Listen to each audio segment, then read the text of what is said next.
Before we start our podcast, a lot of you have been listening to Swisspreneur for inspiration on your own entrepreneurial journey. And I want to tell you about a great opportunity to get non-dilutive funding and coaching for your startup. If you have an innovative business idea, consider joining Venture. They're Switzerland's leading startup competition, and every year they award over 500,000 Swiss francs in cash prizes, McKinsey & Company business consulting packages, and an amazing mentorship program. Submit your free application by March 3rd on venture.ch.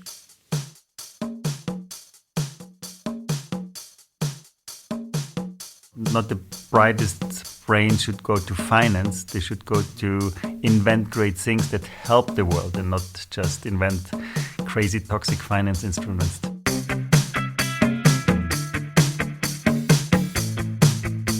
Welcome to the Swisspreneur Show, a podcast about startup stories and learnings from experienced entrepreneurs. Here's your host, Sylvan.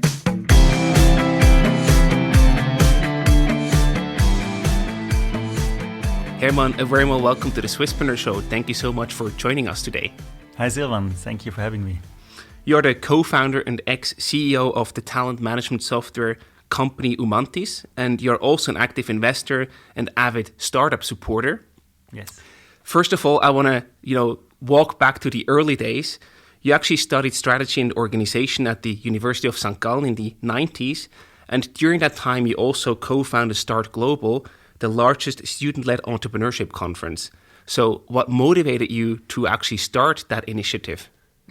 Back then it was not Start Global, it was just a small start. And while we were at the university and during my Zwischenjahr, the year in between that you do in St. Gallen quite often, after the first 2 years, before you finish the second 2 years, I also started a school for computer training for kids back home in Austria. And then when I came back, there was a group of people inspired by Heinrich von Liechtenstein at the ESC who we were saying, well, we need more entrepreneurship at the universities because back then everyone wanted to go to banking, consulting, and nobody wanted to be entrepreneur. And we wanted to create these role models that students also see entrepreneurship as a career option. And that's what inspired us to do it. Why was it an important cause for you? Why did you say, hey, this is important and not that everybody goes to investment banking or consulting? That's a really good question. For me, it was so natural because, I come from a family of entrepreneurs.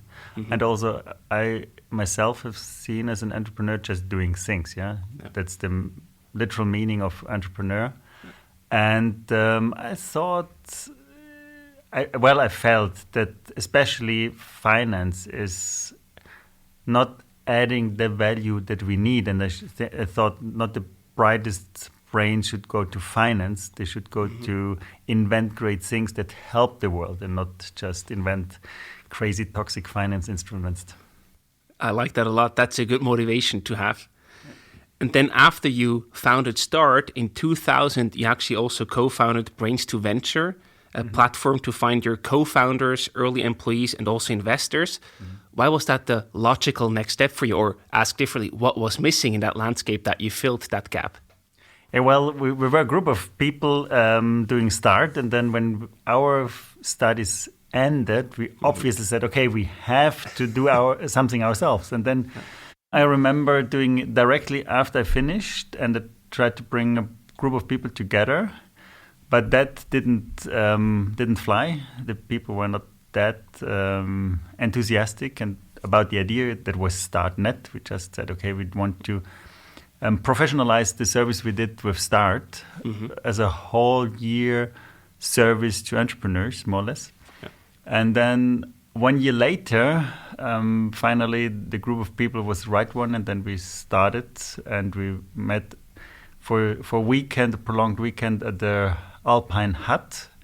Lot of flip charts, a lot of alcohol, and we tried to find out the idea of what is it what we want to do. But it was clear somehow that we want to do something in the area we were already active, entrepreneurship and providing services for entrepreneurs. That was the idea. And that can be a difficult thing, right? Because usually entrepreneurs, when they start out, they don't have a lot of money to invest. So how did you accommodate for that to still build a business around it? Yeah, if we would have been so smart as you are now, then probably we wouldn't have gone into this, because obviously we had to find out it's quite difficult to make money with this to pay our salaries. And we had the idea, well, we get a little percentage stake of the company, but then obviously you have to have a really long perspective to finance yourself till this pays out. Yeah, if you look Y Combinated, it take 7.5%, I think, equity, and more or less that's what we wanted to do, but we didn't have the financing. And so towards end of the first year, we realized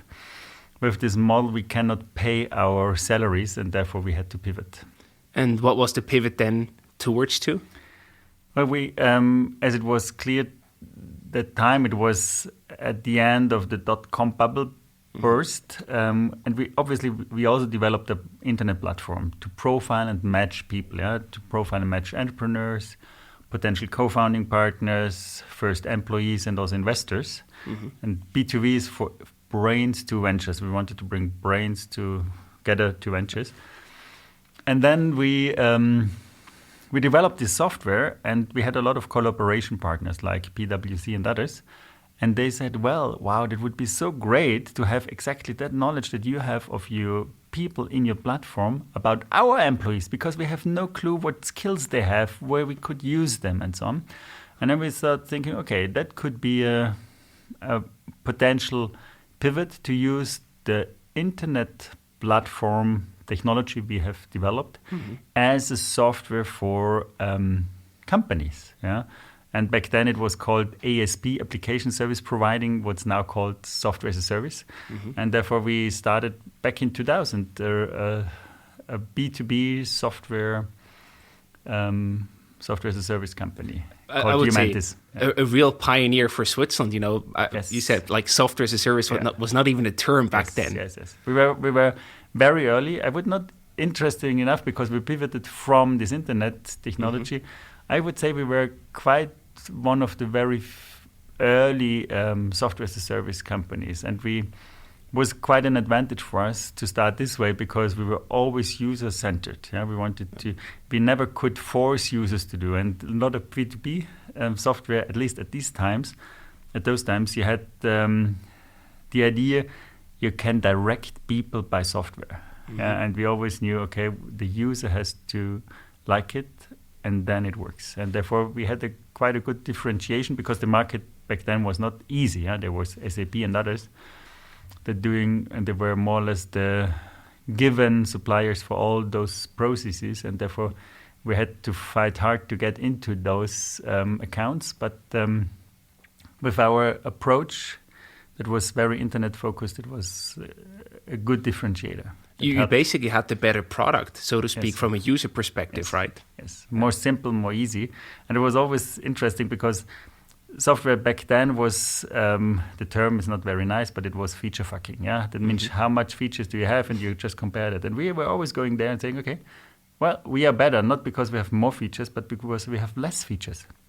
Yeah. And that's why we are even more expensive. Yeah, and that was obviously first people. Not everyone understood, but our customers understood and said that's the benefit, to have a simple solution that users can use. And now it's a no-brainer, but back then it was not clear that this is the most important thing. That's amazing. Simplicity wins, so to speak. Yes. Now, you basically then took the technology that you built at Brains to Venture, pivoted to Umantis. How did that exactly happen? Because I can imagine, you had a team, you had people that probably said, well, I don't want to follow that step. Other people that said, oh, that's very interesting, I also want to be part of that. How did that transition happen to then lead that technology into a new independent company? Well, I'm very grateful. I think we did it in a very good way because we were 4 or 5 founders, and when we started, we had more or less equal shares. And even during the time when we were B2B, some of us said, well, I'm still studying and therefore I'm not contributing as much, therefore I want to give some shares to someone else and so on. That means we were quite open back those times. And then also when we said, okay, there are now these 2 different entities. We were discussing in our founder team who is more personally interested in financing of startups, because that was clear that that B2B would have to go more towards financing, less towards job market and co-founders, and who is more into software technology. Yeah, and then it was clear there were two people, Florian Schweitzer and Jan Bomholt, who said, well, I'm more into B2B. Mm-hmm. And then Nicole Herzog and myself were more into technology. And Philipp Schnedler, the fifth, was more or less in both, but also more towards technology at this time. And that means, and then we decided, for example, from the shares, how we will do a shared translation. Yeah, that means we said the person that stays into the business should get a larger percentage of those, but we kept even cross shareholdings. And then it was still one company for another 5 or 6 years, but with two business units. And then in 2007, we even separated legally. And that was also the time when we separated offices. And that was also quite good, because at the beginning, Umantis, the software, was more or less financing B2B. Yeah? And then B2B felt always as the little entity that receives money and so on. And the moment we separated that, it changed. And we had different phases. There were also phases when B2B was tremendously important, because we were almost going bankrupt with Umantis. And then we did the financing round through B2B to finance the future of Umantis. That means it was mutually beneficial. But at the end, it was good to separate, because then both ventures could develop the best way. That's a wonderful setup. And also the symbiosis, as you just described, you both helped each other out in the right time. Yes. That's amazing. Absolutely. And also very rare. Yeah. So I also wonder, how do you come up with the right split of the shares? Was that a difficult conversation to have, or to come up with the right amount of shares per person, or how did you do that? Well, first of all, for us, it was clear that for all external shareholders, we keep it the same, because we know there are some startup teams that say, okay, we pivot to something new. That's something new, totally new. We found something new, and therefore no shareholder. We said we keep them the same. That means everyone who had 10% in B2B had also 10% in Umantis. Okay. And then we as co-founders said, okay, we want to more or less keep not put all eggs in one basket, but I think we said, okay, 2-1. That means if I go with B2B and I had before 10%, then I should have 20%, and therefore I have only 5% of the other, or something like that. I don't know exactly anymore. But that was somehow we created a key that more or less increased the owning of the shares that you had in the company you were joining, and it reduced it by the others, and we calculated somehow. It was a good discussion, and back then our shares were worth nothing. Therefore, it was an easier discussion. If we would now calculate how much millions we were shifting around, probably it would have been a more difficult discussion. And that's the good thing, that I think we always did these decisions without knowing exactly how it will end up, and then it's easier than later on. Right. And I also we had once a really bad situation where we had not fully clearly defined how things will go. And then it was a problem also for friendship, because we were all friends. And then if things are not clearly settled, then it's a difficult situation. Some say you should never do business with friends. I don't agree to that necessarily. But what I think it's very important to really be clear about all the terms, and even have it in written. Yeah, that means you write it down, everyone can agree to it. Because it was more or less a situation where nobody was right or wrong, but we just had different expectations. When B2B was helping Umantis with the financing round, and we were really almost bankrupt, and the financing round was okay, but not so big that we were swimming in money. And then we were discussing even before, because for me it was important to say, well, how we do it, B2B normally gets a fee for the services. Right. And then Florian said, well, because of conflict of interest, I cannot take the fee from the investors. And I translated it for, I don't take any fee. Mm-hmm. He translated it, I take the fee from you. Right. Yeah, and then that was obviously, and there's no wrong or right, but we just interpreted it differently. And if we would have written it down, then probably it would have come out. Right. And that means, especially with friends, you should be clear on the terms before you start doing business, and you should write it down. Yeah, then probably you will avoid such things. Absolutely. And also, if you look at your co-founding team, first of all, the 5 people that you mentioned, mm-hmm. that were involved in B2V, you then split up, and both companies, both individual projects, initiatives were a huge success. What made you the special team? What made you the right co-founders back then in the early days? Because that's very special that you have 2 such success cases with such a small team. That is true. Well, obviously, the team at the end is always bigger, and there's a lot of people, right. Also very early employees, or however you will call team members that were also important for the success. But I think that is one that I always also tell students, one of the best times to start an own business is during studies. Because especially if you're in a rather good university, you have a really melting pot of a lot of talents. And they have time to do things. Yeah, Some just drink around, some others do sports, and some others do activities. Yeah, and we started with START. And there are a lot of other activities at the University of St. Gallen, but also in all the other universities. That means you're working with great people, and you get to know them.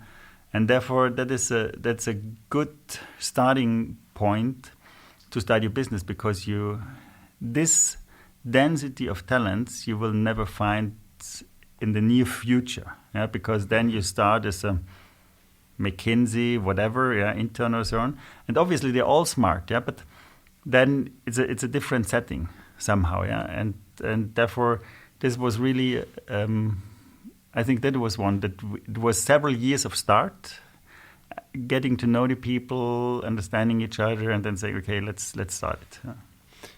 In that regard, what makes a good team, we often hear the sentence, you have to have shared values but complementary skill sets. Did that sentence also apply to your setup, or how would you describe it? Yeah, I personally was always looking for complementarity, mm-hmm. yeah, but to be honest, we were not so really complementary. Luckily, we had a woman in our team, but she had also quite a tough stand at the beginning, because she was, to be honest, at the beginning, she was not really seen as a full member, because she was just partly joining at the beginning, doing our legal stuff, and then she was joining more and more, but then she never got to really, at the beginning, to the state of being an equal co-founder. Yeah, she had really to fight hard, that. And on the other side, we also wanted to have a guy from the Federal Institute of Technology that we also learned to know during START as a CTO, and mm-hmm. that didn't work out. After 2 or 3 months, he said, "Okay, I want to have my Berkeley on the Lake of Zurich, and not work that hard." He's now also a successful entrepreneur, but got a different way. But that means we were not so heterogeneous as I would like it to see it, but. If you look at the typical student from the University of St. Gallen, I would say we were quite heterogeneous. Within the possibilities. Yes, within the possibilities, yeah. And, you mentioned that you started right after the dot-com bubble in 2000. Why was that the right timing to get started with your company? Well, when we started, it was just the dot-com, but we didn't feel it that much in Europe yet, mm-hmm. obviously a little bit.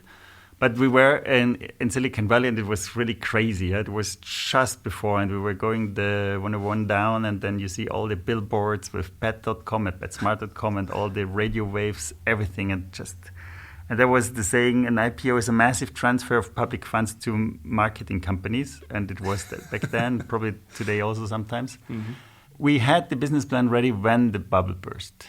And I think for us, in the hindsight, it was a good time. Because in these crazy times, you had to just be very loud, very outrageous, and so on. And we were not this kind of entrepreneurs, and therefore we were more doing serious business. And I think in this phase, when there's not too much money, you can do serious business and be still successful. Yeah. I guess that's also a very Swiss or at least European way of doing business, right? To a certain degree. Yeah, I think we were good. We were on the edge of the Swissness of doing business. Yeah, we were doing vaporware and selling software before we had it and so on, obviously. Nowadays we would call it co-creation, yeah, and doing it together with the customer and learning from him and having always MVPs. But overall we were not those entrepreneurs who could have succeeded in a world where it's just about who is the loudest and who is the most outrageous. Yeah. And if we talk about the business that you did, what was the specific problem that you solved for the companies that bought your software? Well, for companies, it was about, on one side, to understand what competences do I have in a company, how can I develop those competences, and how can I keep people engaged. Yeah? And also in the talent attraction area, how to find right talents for our company. Yeah. And to be honest, it's still an unsolved problem. Or let's say the problem evolves, and therefore also the solutions have to evolve. That means that the solutions that we developed back then would not help today. Yeah. And but the main problem, and that's always to find the right talents for your company, and then to keep them engaged and give them the opportunities to be successful at the fullest potential within an organization. That's quite a challenge still today, and especially for big organizations. Yeah. I guess that's probably the biggest problem you have to solve as a company to stay successful. Well, yes, I would obviously say so, but if you ask a communication expert, he says communication is most important, and that is, I don't know. But I think a lot of people I have talked to that were successful in larger companies that said it was always about the people. Yeah. And I tend to agree that to have the right talents is the crucial factor. Yeah. I mean, you also see that with startups, right? You know, once you hit the product market fit, you have a certain threshold of revenue that you passed. Then it's not about how can we develop the product further or how can we win more clients. That's the machine that's already running, but it's really about attracting the right talent to grow further and beyond where you are just right now. So it's really the talent that is at the core, I would say. Yeah. I would also like to talk about the challenges. You briefly mentioned, in 2000s, software as a service was not even a term back then. You had the traditional software companies like SAP that were in the market. So did you have to educate a lot of sort of old-fashioned people to, take a leap of faith and say, hey, we're going to try this new software from Umantis? Well, that's what I really like about Switzerland. And I'm in Austria doing business in a lot of countries, Switzerland, Germany, US, Asia. I would say the best place to start a business like this in continental Europe is Switzerland, because there's so many people that give you a chance. If they think, okay, you seem to be serious, I like the idea you're going, I give you a chance. Yeah. For example, in Austria, you have to have a huge network. In Germany, you have a huge list of references before a lot of people buy you. But in Switzerland, I remember, especially the first customers, that's important. The first customers were quite courageous to work together with us, but they believed in us and believed in our vision. But it was obviously difficult at the beginning. It's always to get the first customers. And for us, a big breakthrough was when Migros decided to use our recruiting solution. They were more or less a poster child customer of SAP, and then the market was thinking, you meant what? Yeah, who is this? What they're doing? That Migros uses recruiting software from Umantis. That was a big breakthrough in Switzerland. How did you win them over? Because you mentioned you were probably more expensive than the existing solutions out there. So it wasn't the price. What then stuck with them that they decided to switch to your solution? One thing, we got a few fans within these huge organizations that really liked us as a person. They probably also were not so happy about SAP and their business conduct and so on, and they knew it's quite expensive in the running of the software to have SAP. And they also understood that it's about to convince the applicants to use such a system and not send via email. And they didn't like the solution that SAP had back then. It was really, really like you bookkeeping your application, and that doesn't work. That doesn't sound attractive. No, it's not attractive. And therefore, but it was quite tough decision. And we also had obviously to come down with the prices there. But if you win Migros as a reference customer, but we did not win on the price front, but we just had to be competitive somehow. Sure. And you also mentioned, that Switzerland is the perfect start market to actually launch such a product. To what extent does it also help that you are based here in Switzerland while the others might only have, salespeople here but are not really based in Switzerland? And to also be Swiss yourself. I know you're Austrian, but some of your team were Swiss citizens. Yeah. Did that also play a role to have a good connection to win them over as clients? Or was it just how the market is set up that they are more open here in Switzerland than in Austria or Germany? I think the Swissness, although a lot of people think I'm German because my German is not very Tyrolean as it should be, but it was surely helpful, because there is this connection. And what I also long didn't really understand that Switzerland is just one little market that is very close and connected. And that was the mistake, for example, when we went to Germany or to US, to think, okay, it's just one market and we concur it as the way as we did Switzerland. And that's a different thing. But Switzerland is a very close market, and that means you can also you can make mistakes, obviously, but you cannot fool your clients, and that's, if you're coming out of Switzerland, if you're doing business in Switzerland, people assume that you're an honest person and doing serious business, and that helps, obviously. Yeah. And then at a certain point, you of course also realized, hey, Switzerland, it's a good starting point, but as an overall market, probably too small to build a big business. So first of all, when and how did you realize that, and how did you move forward after that? How did you then tackle the international expansion to attract new clients from other markets? Well, that was quite clear from the start, and we tried out of Switzerland to win some customers, and we also were quite successful. We won one of the big first customers were Bayer Schering and Fraunhofer and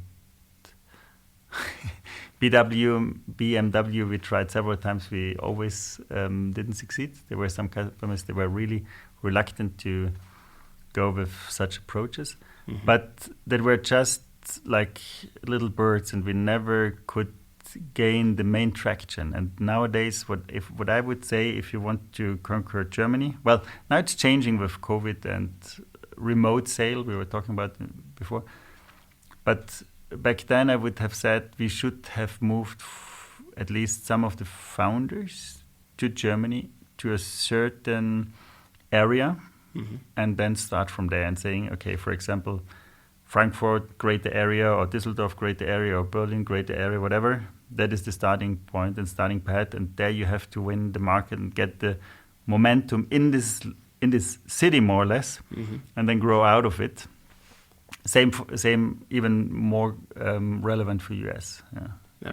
Because you always think it's one big market, but even the big global success stories like Facebook and others, they started as specific universities, and then getting momentum there and then growing from there. And not just saying, okay, we were everywhere and we're winning everywhere few customers. That doesn't work. Is that also due to the lack of focus that you have, that such a plan of we are everywhere probably doesn't work out?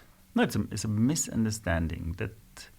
Because what I realized, to win one customer just standalone is always the same effort, plus minus, the moment you have one market, however you define it, somehow at a certain threshold of customer density, then the effort to win a new customer decreases dramatically.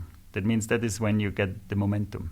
Mm-hmm. And that's depending on a market. And it's not depending, and obviously Germany at once, for a startup our size, is not that easy to do. And therefore you have to start in a market. For example, we were quite successful in Germany in the public sector. That can also be a market. Yeah, that means you have just, doesn't matter where regional it is, but it's just public sector. And we had a team that was just serving public sector. And then with time, when you have, I don't know, in Germany,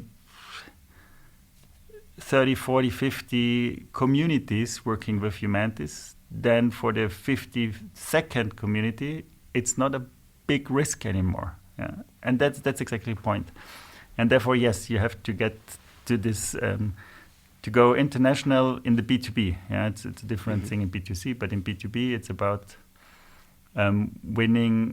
defining a clear market size, a good niche, and then focusing fully there and keeping it. And it was always, we sometimes tried it, but then we said, okay, now we're going for pharmaceuticals. And then you could be sure, then there were a lot of other industries coming to us and we were winning there. And then we said, okay, pharmaceuticals doesn't work. Now you also have to have the discipline to follow your strategy for a certain time to be successful there. And we were more startup that always was pivoting because the grass on the other garden was greener than where we actually were. But nevertheless, we were lucky to be successful, although we did so many mistakes. It's that time of the year again. Swisspreneur is gathering feedback to become better at advancing entrepreneurship in Switzerland. If you'd like to give us your 2 cents, please reply to our user survey. Everyone who replies will get free Swisspreneur socks and stickers to sweeten the deal. Check the show notes on this episode for the survey link. And hey, thank you very much. And to sum that up, I think it's really important, very helpful what you just mentioned, focusing on that niche to then grow there. And the benefits are basically you have more reference clients, maybe even word of mouth. People then trust you. So in the end, it's really all about building that trust, something that you had from the beginning, because people here in Switzerland give it to you without you having to deliver something before. You cannot mess it up, but you have that up front. Well, in Germany and other markets, you have to have some first reference clients or word of mouth to then be able to grow out of that. Yeah. And also what I've learned the hard way, and we lost millions in the US, for example, what I've learned the hard way, when a new category is arising, then is the time. And if you wait too long, then we were going to US much too late. And then even though the market has not a clear market leader yet, and it's still very not very clear where the market will go, but at least you have 10 or whatever vendors from this market that are there since years, and they have very good products that totally fit. And if you then come and say, okay, I'm coming from Europe, fine, it's not good, not bad, but then they ask you, why should I go with you if you have more or less what the others have, but the others have everything that I need, and exactly this point. Right. It means if you're going in a new category, then you should not miss this time, and therefore either you go rather early or you just leave it and wait for the next wave. There will be a next wave, but for us it was really difficult, and we lost billions in US without having tremendous success. Obviously we won Nike, global brand, and some other global brands, but they were just these one-time shots and not having sustainable business coming from that. And that's that I would do differently today. So you would say that you missed the right timing to tackle the US market in that regard? Yes. We should have gone to US probably in 2002, 2003. Much too early for where we stay.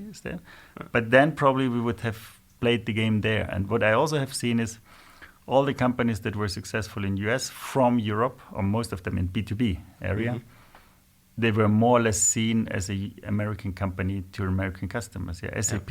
If you ask an American in whomever in the business field, SAP, this will tell you it's a US company. Yeah, of course. Yeah, and the same is true for Logitech. Yeah, True. we were really blessed to have Daniel Borrell as one of our shareholders, and he gave us a lot of wisdom and a lot of tips. And I remember we always tried to invite him for Start in Shanghai, and we didn't come through. And then when we did our tour in Silicon Valley, we were writing, hey, we are Swiss students, and we are now in Silicon Valley. Do you have time? And somehow this worked. That's really interesting because in Switzerland, obviously, you're not special if you're Swiss, but there it helped. Yeah. And then the first meeting we had with him was in Silicon Valley, in their headquarters there. And it was really, and he was totally American. He had a Hawaiian shirt and a gold chain around his neck. And the next time we met him was in the French-speaking part, and there he looked like a Frenchman, with a foulard and so. And that was really something that I have learned. You have, for them, it has to be an American company in the way that the person they're talking to is the person that makes the final shots and the final decisions. Yeah? It means that they feel, okay, I can discuss with you, and then if you tell me I get this feature, then I get this feature, whatever. Yeah? And if they feel they're talking to a subsidiary, then it's really difficult. Yeah. Oh, amazing learnings. I feel like we could just do one episode of how to go to the US or to cover the learnings from there. How to not go to the US. Fair point. Then another thing I also like to talk about, you were CEO of the company for 12 years. And, with the change and also the growth of the company, you also basically need different skill sets as a leader. So how did you keep up with the changing demand on your skill sets, on your talents? Well, I kept up for, let's say, 12 years, but then I was asking myself every year, am I still the right person for what the company needs? And that's also a tip I give every leader once a year to ask yourself. Yeah? And then, if you ask yourself the question, you will see it if you're still the right or if you're already the wrong. Because that was something that stuck to me from the studies at the university, this Greiner curve. That means most of the company crises come from the leadership. Yeah? And I didn't want to be the bottleneck as a leader to make the company not growing as fast as it could and as successful as it could. And therefore, when I was seeing my then successor doing a project in a totally different way as I would have done it and seeing the fruits of it, then I decided, okay, now it's the right time that someone else should take over. What were your thoughts in your head back then? Like, how did you realize that it's the right time to let someone else take over? Because I can imagine also emotionally, you basically built your company. Yeah. That's also a difficult step to take and to admit that it's now time to step down as CEO. Yeah, that's luckily I'm never fully aware of the consequences of my decisions, and that's probably why I'm an entrepreneur. Always optimistic. Yeah, optimistic, or just not thinking of the consequences and just doing what you think is right, and then you feel the consequences. And obviously, all those decisions had pluses and minuses. But that was because I was aware of and didn't want to get into this trap.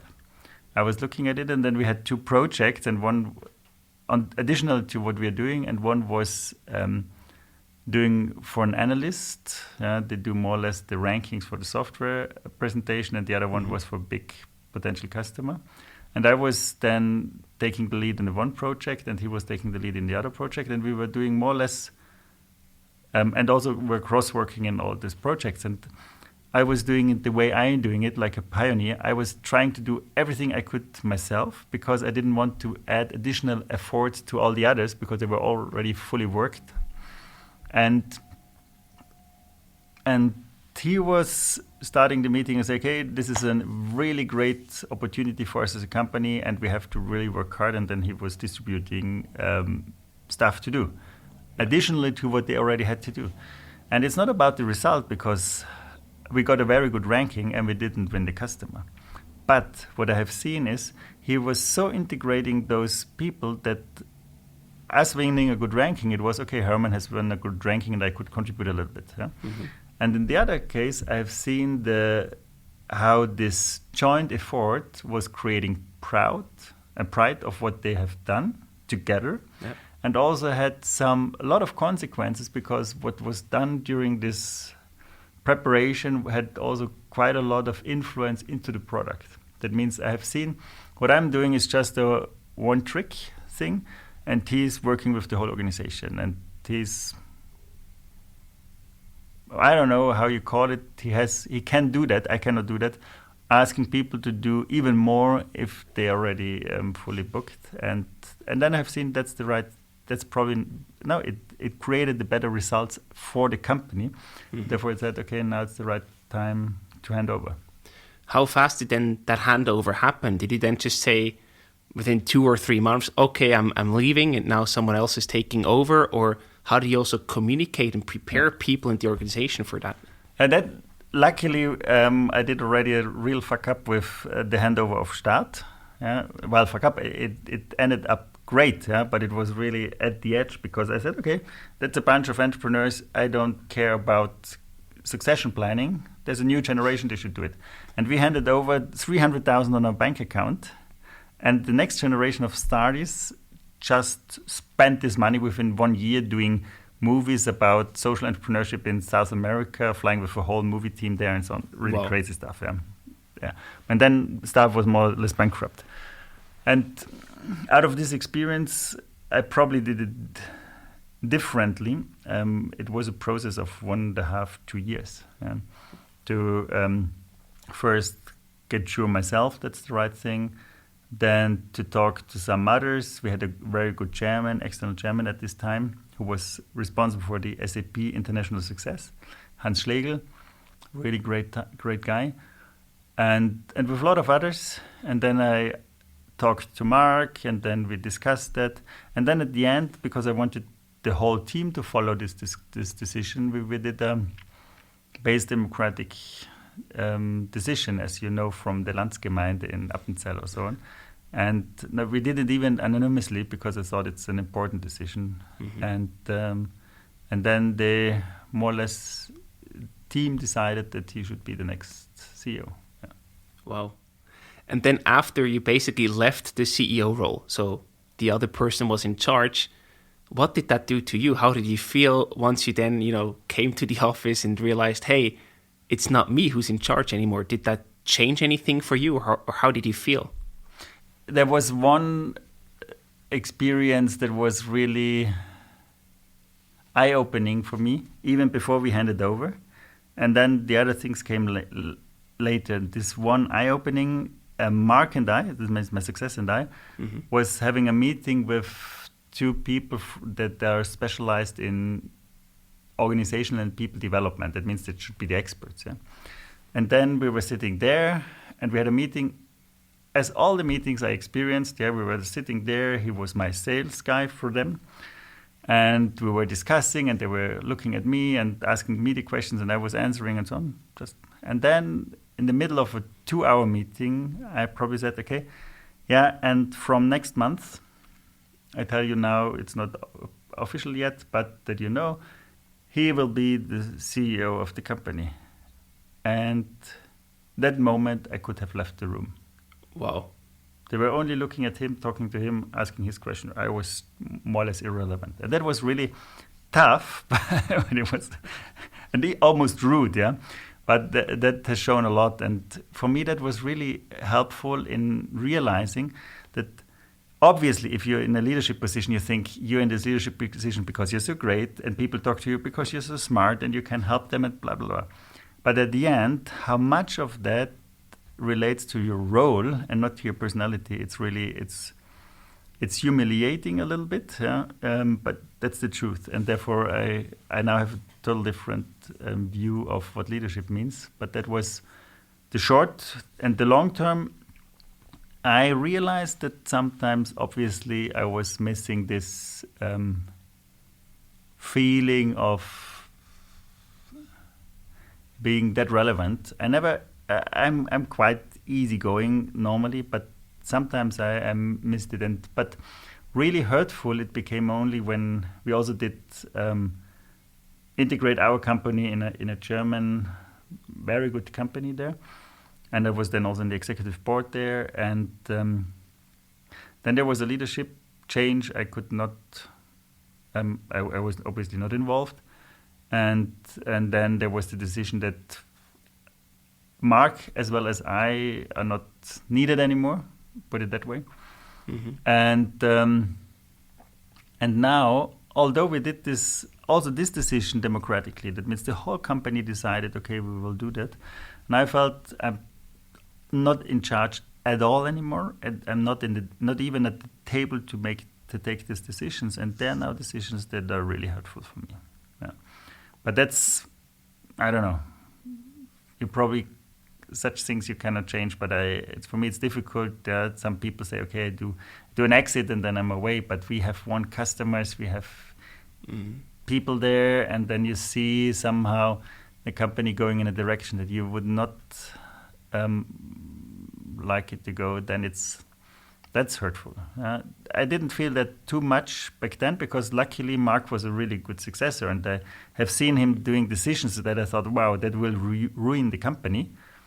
But I luckily understood that if he should do it differently, better than me, then he has to do it differently than me, and therefore I had to at least endure a little bit his decisions, and most of them were great. Yeah? And therefore then you gain the trust that this is a good decision and it will work out. But the moment you have people taking the helm that you don't agree and you also see results that are not good, then it's a problem. If they would be great and the team would be great and customers would be happy and the company would grow, probably no issue. The situations that you just described, thank you for sharing them so openly. That can really also hurt on a personal level. You know, if people just ignore you in a meeting, etc. How do you pick yourself up when you're being hurt that much? Did you do anything? Because I can imagine if that happens to me, that must feel terrible. Yeah, it's an interesting point. You know, that's also something that nobody can hurt you. Well, it's not physical. Nobody took out a knife and hurt me, really. That means they hurt you because you feel hurt. Yeah? And most of the time it's about disappointment. That means you probably were thinking wrongly and then you get it corrected. That means I was feeling I'm smart and people are talking to me because I'm smart and not unlikable and not because I'm just the role of the CEO. And then you learn that, and that means it's not that this person wanted to hurt me.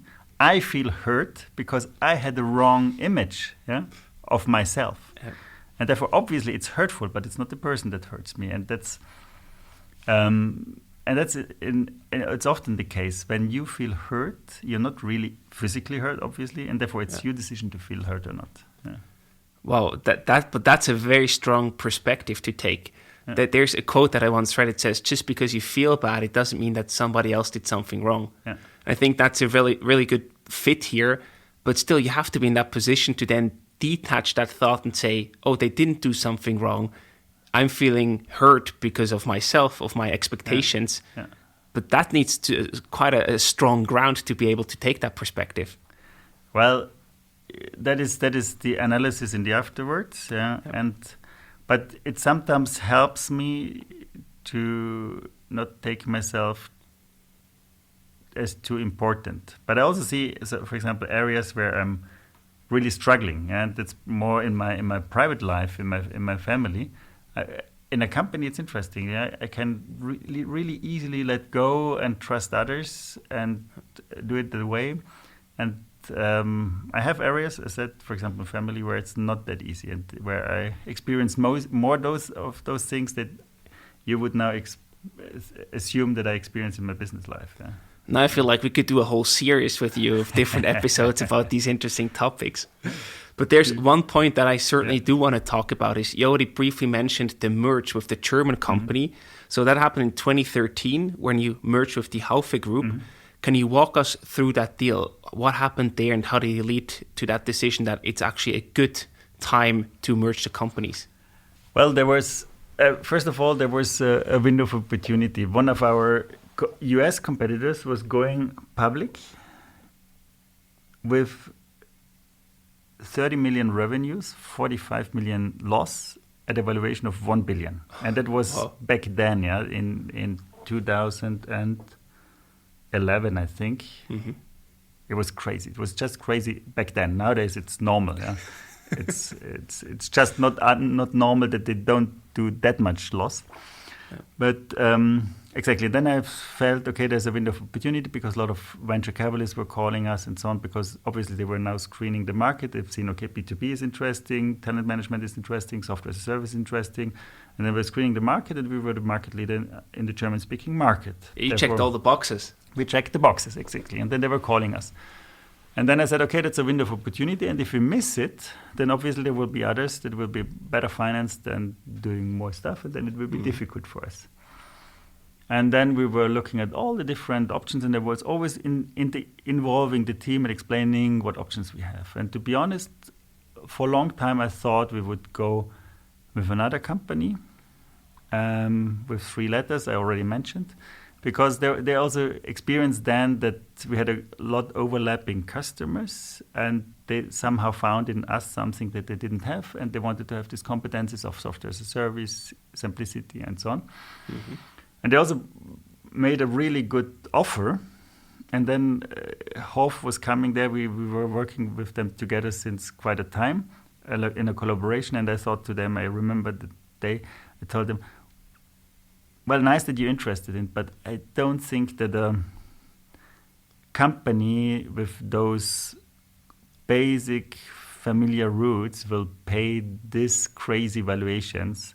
And to be honest, valuation is not everything, but obviously I have also some responsibility towards our shareholders and others. Mm-hmm. And then at the end, we decided not to go for the best deal financially. But with SAP, I never found out if we really could run this business. To whom would we report? What would we do? We just knew, okay, we get a lot of money, and probably after 1 year we're out, and they do whatever they do. That would have been an exit like that. But we wanted to accelerate the development of our company and not having an exit. And therefore, Hofforce was a good option. And we had to somehow mitigate these differentiations in valuation. We said, okay, we start now with a 30% stake that is at a reasonable valuation, by far not what we would have gotten with SAP. But then with a business plan that we believe in we could reach, it would get in the area of the other offer. And we said, okay, that's good enough. We also would have, if we were very optimistic, we also could have had a better result. But yeah, at the end it was really fine, and for us it was the right decision because we had 7-8 more years of really good development of the company, a lot of fun, a lot of successes, obviously a lot of troubles too, but it was a good experience for me and for the team. Why did you decide to put yourself through that additional stress, to have a pressure to deliver, to have a good outcome, instead of just taking the SAP money and run away? That's a really good question, especially in the hindsight, because obviously the question is, what could I have done in the 7 or 8 years with all this money, starting something new, right, out of the experiences and so on. But for us, it was never about making a lot of money. It was about realizing a vision, and we thought with Hof we could realize it better, and we were really on a lot of fronts we could do that, and therefore I think it was the right decision. I'm not so sure anymore when I look at entrepreneurs like me that are good in starting businesses, not so good in then scaling up. Probably for me it would have been better to get out earlier and to start something new. Did you notice any negative side effects of going into that scale-up mode? That sort of a price that you had to pay personally? Yeah, well, I never fully adjusted to such structures. Yeah, that means I was always a little bit the exote in the company and doing stuff that others probably didn't dare. but I didn't feel that I had that much leverage. Yeah, and I'm always, when I'm into something and I feel the responsibility and everything, then I feel doing the right thing because I do the best I can do. But in hindsight, when you look at it, I probably could have had a better leverage doing something different. Yeah, that means, what was my marginal contribution to the success during these years? I really don't know. During this time, I felt, obviously, I'm important, I'm needed, I'm doing things. Mm-hmm. But, yeah, having gone for SAP, then exit after 1 year fully out because you don't like how it is there, and then doing something new, probably would have a different trajectory, yes. Who knows? Probably I would now sit in Silicon Valley, because that probably would have done, or in somewhere in China, I don't know. But yeah. Any regrets about that decision, or are you fully happy in the line, or do you think, well, it could have been different? Well, I'm so blessed, and I'm so lucky, and had so much fortune, and I have also such a great family. Therefore, no, I have no regrets. The only thing that I would have done different, if I would do it again, I probably would have gone for a longer time to Silicon Valley. Yeah. Why was that important to you? No, I think, well, now it's differently. Luckily, Europe is catching up. Yeah. But back then, I think the spirit in US and the possibilities were much greater back then. But obviously also the competition, and therefore, sure. Perhaps I would have been a failed entrepreneur in US and successful here. That's, I don't know. But I think I should have been 2-3 years, and then, I don't know, see how it feels and how it is. Yeah. But I'm happy now that the Swiss and the European venture scene is so accelerating, and I think that is also something that is really good. And I'm happy to be a small part of this too. Absolutely. And now with the exit, you of course also made some money personally. Mm. Did that money change you in any way, or change your life to a certain degree? Well, obviously it changed, but luckily, because of our long exits, it didn't come all at once. Because if it would have gone all at once, it would already all be gone. I did a lot of startup investments that were really nice, and for example, Vue is a good example. I was the first investor there, and also chairman at the beginning, and I could help, especially at the beginning, very much. And also some other investments I really like, and that's great. But the idea I wanted to put in reality came out of really a long story, but once I thought, okay, I just want to make a business to earn a lot of money, not to do something great, because I felt this hassle. It was during a time at Umantis when it was really difficult.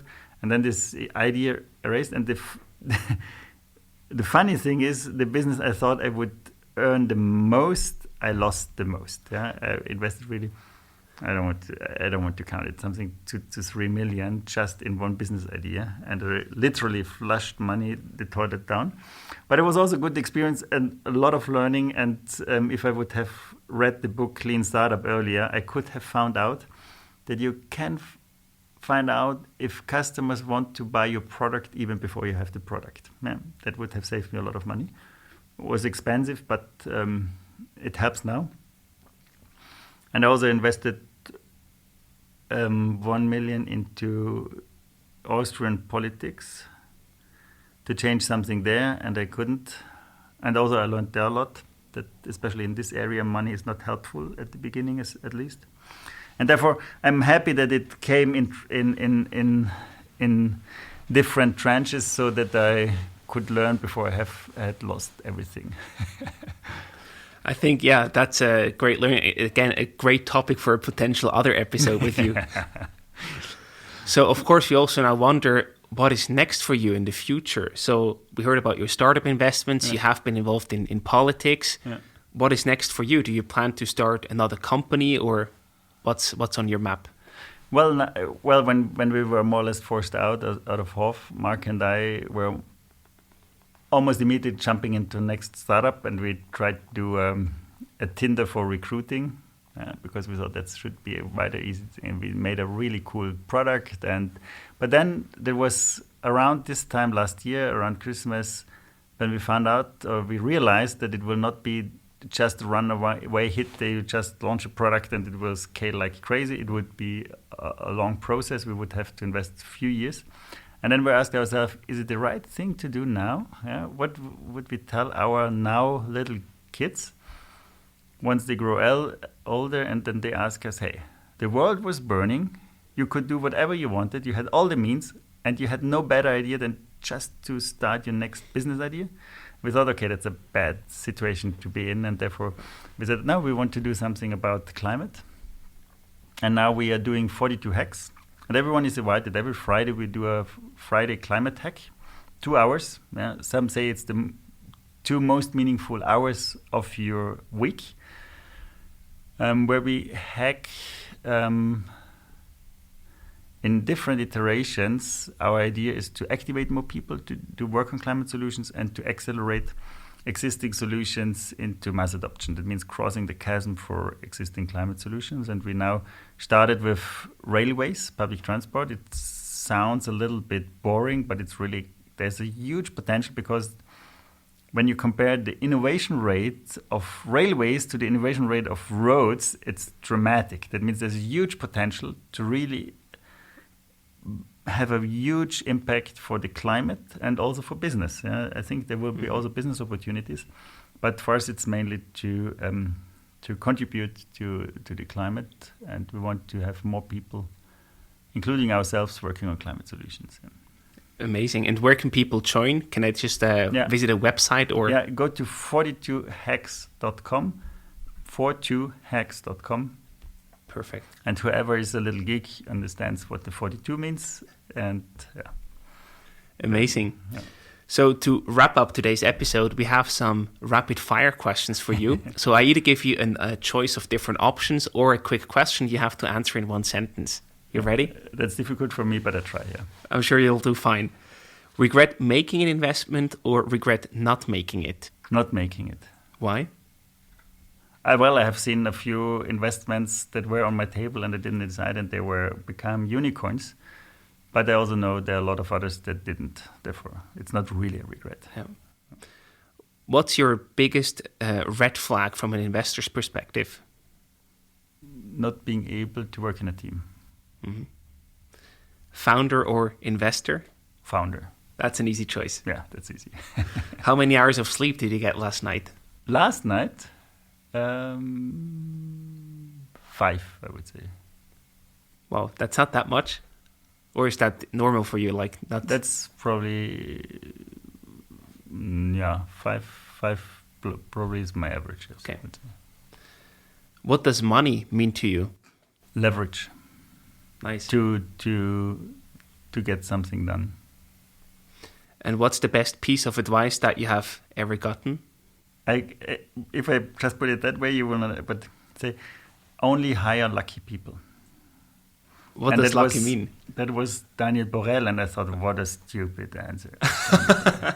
It took me years to understand it, because when you do interviews, mm-hmm. then sometimes people say, okay, I was at this station, and then I had a bad boss, and therefore I had to go there, or the business didn't develop. They always had something out of their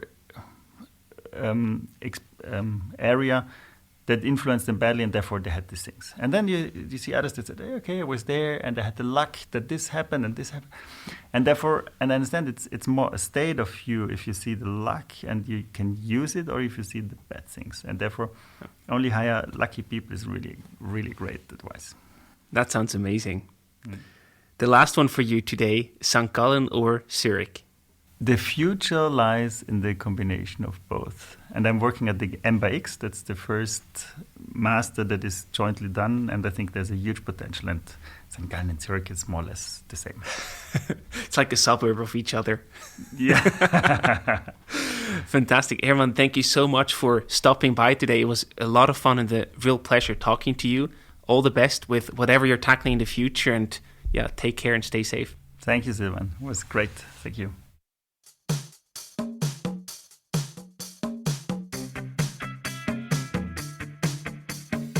We hope you enjoyed today's episode. If you did, you can support us by rating our show on Apple Podcasts. This way, we can reach an ever-growing number of aspiring entrepreneurs.